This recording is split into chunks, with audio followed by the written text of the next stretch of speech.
Bienvenue encore. Le ministre de la Communication et porte-parole du gouvernement du Gabon, Alain-Claude Bilibidze, a affirmé que les opposants qui ne reconnaissent pas les autorités en place n'auront pas accès à la télévision.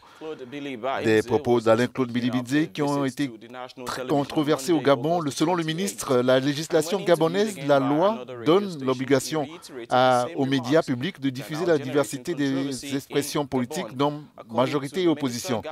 Il rappelle également que la loi donne obligation à ne accorder la parole à ceux qui appellent l'insurrection à la haine, au renversement des institutions, dont ceux qui le font n'auront pas la parole sur les médias publics. Fin de citation.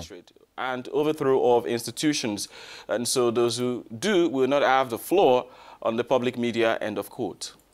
Cette décision des autorités gabonaises est un symbole de la fissure qui ne cesse de s'agrandir entre le pouvoir et le camp de l'opposant Jean Ping. Ce dernier persiste toujours dans son refus de reconnaître l'élection du président Ali Bongo Ondimba à l'issue de la présidentielle contestée du 27 août 2016. Il s'agit sans doute d'une volonté du pouvoir d'isoler davantage l'opposant après avoir réussi à retourner quelques-uns de ses anciens soutiens contre lui.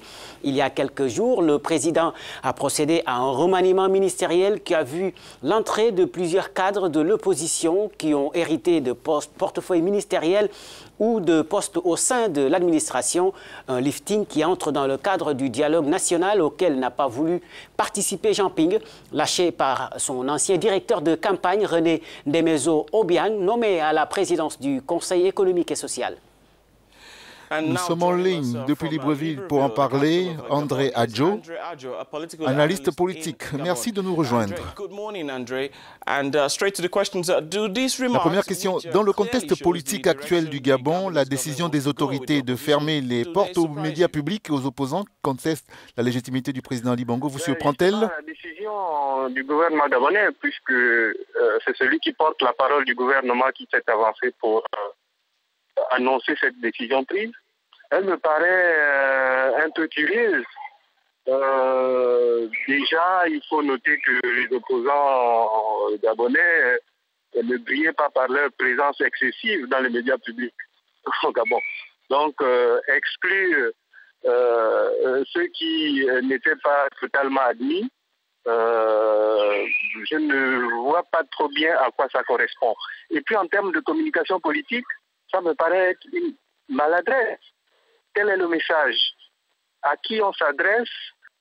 Et puis, quand même, quand on est scruté, quand les faits et gestes du gouvernement sont scrutés, puisque la situation est délicate, notamment à l'étranger, prendre une telle mesure, je ne comprends pas bien la stratégie. En venir à prendre des décisions comme ça, au moment même où on prétend calmer la situation, il y a en tout cas une somme d'interrogations qui sont soulevées. Les réponses sont moins évidentes parce qu'on ne comprend pas bien la logique politique derrière tout ça. André, avec cette décision, le pouvoir n'a-t-il pas dissipé toute lueur de dialogue avec l'opposition dite radicale? Moi, je crois que si l'exercice du dialogue était censé calmer la situation, était censé être une solution par rapport à la crispation actuelle, ce type de mesure vient démentir ceux qui y croyaient. Parce que ça cache mal une forme d'embarras et même une forme de nervosité. Comment croire à des institutions qui vous excluent? Parce que je vous rappelle que les institutions sont mises en place pour et par la collectivité. Elles viennent pour régler des problèmes ou répondre à des besoins. Les institutions ne viennent jamais pour créer des problèmes. Donc, en réalité, ce type de mesure-là interroge même le fonctionnement de notre État et de ses institutions. Et je ne vais pas aller jusqu'à la question du vivre ensemble. Parce que vous savez que les médias publics, c'est vraiment l'âme du pays. Croyez-vous que cette décision vise particulièrement l'opposant Jean Ping qui appelle depuis un moment à la désobéissance civile? Oui, on peut imaginer, si ce n'est ses alliés, c'est lui-même qui est visé.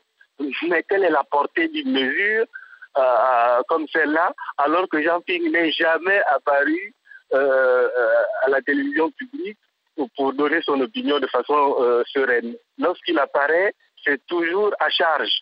Donc, lui-même avait même d'ailleurs décliné lorsque le CNC avait réparti les temps d'antenne au moment de la campagne électorale. Jean Ping ne s'est pas invité au moment même où on l'attendait dans la chaîne publique. Lui, il a développé depuis longtemps d'autres formes de communication avec d'autres supports. Il est sur Twitter, Facebook, etc., etc. Donc, même si ça le vise, la question de la pertinence d'une telle mesure qui le viserait, là aussi est posée.